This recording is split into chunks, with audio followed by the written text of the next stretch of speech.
The careers of Michael Jordan and Kobe Bryant overlapped for a fleeting moment. Yet the tribute to Bryant at the outset of episode 5 of The Last Dance is one of the more moving segments of the 10-part docuseries, which enters its third weekend.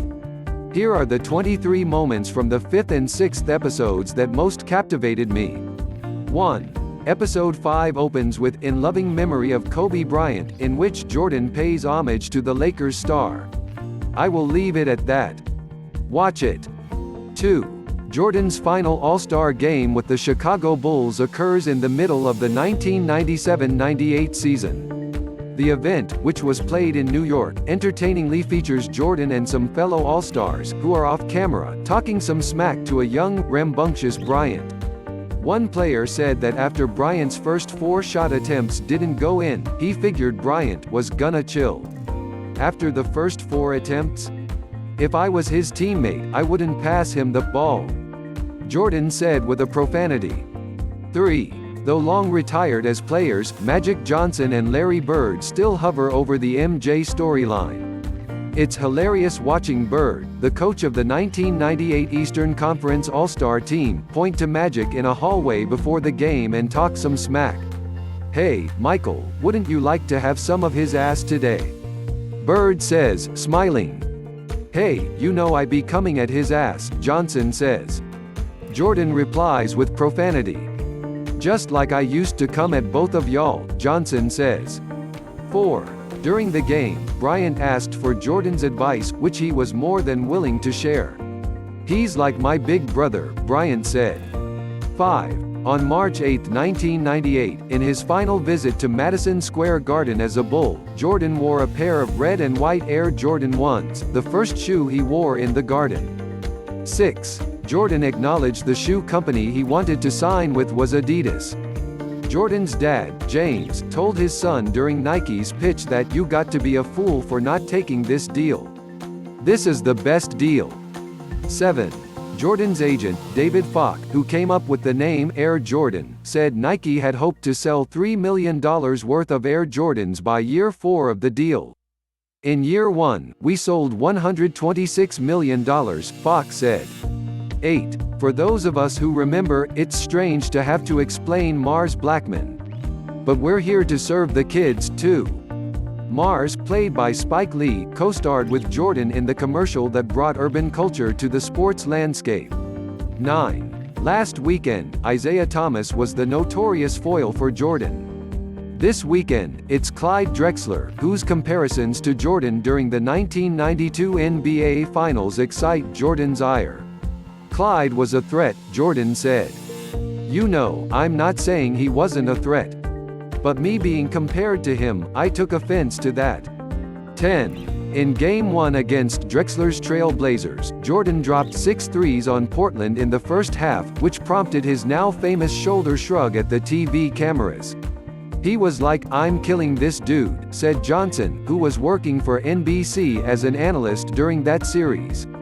11. One last Jordan thought about the Drexler comparisons. "Based on the way I was playing at that time, it wasn't even close." 12.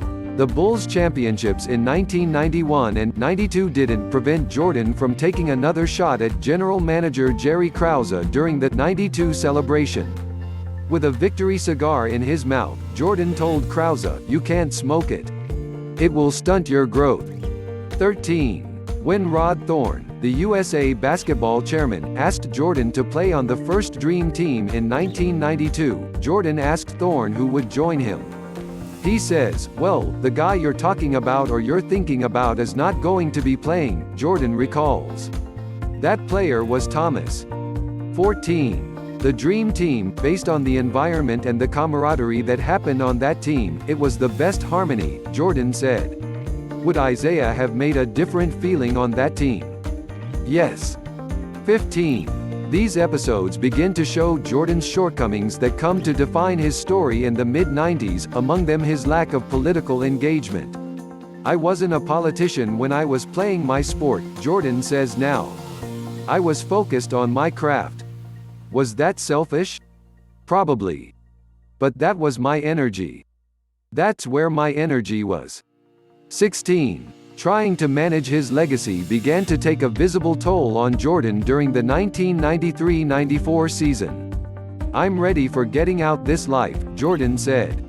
"You know when you get to that point. I'm there, with no reservations at all. I'm there." 17. Jordan holds Bulls forward Horace Grant as the primary culprit for opening the curtain on the team's inner workings in Sam Smith's sometimes unflattering book, The Jordan Rules, which detailed how difficult a teammate Jordan could be. 18. Episode 6 begins to remove the varnish from Jordan's image in earnest, notably with its dive into Jordan's gambling habits, which include a trip to Atlantic City with his father during the Eastern Conference Finals against the New York Knicks in 1993. 19.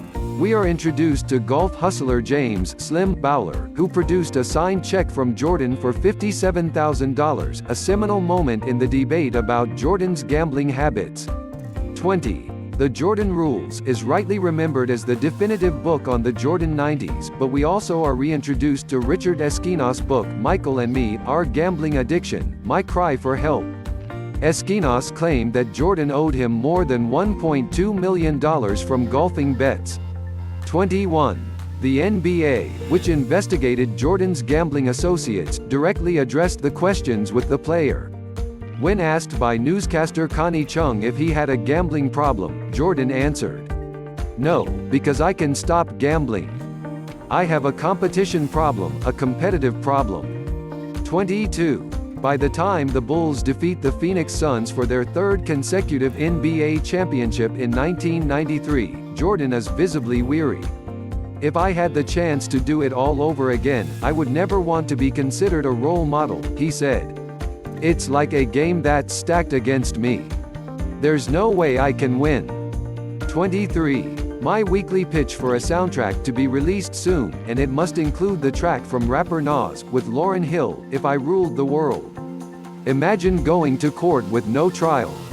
Lifestyle cruising blue behind my waters. No welfare supporters, more conscious of the way we raise our daughters. Days are shorter, nights are colder. Feeling like life is over, these snakes strike like a cobra.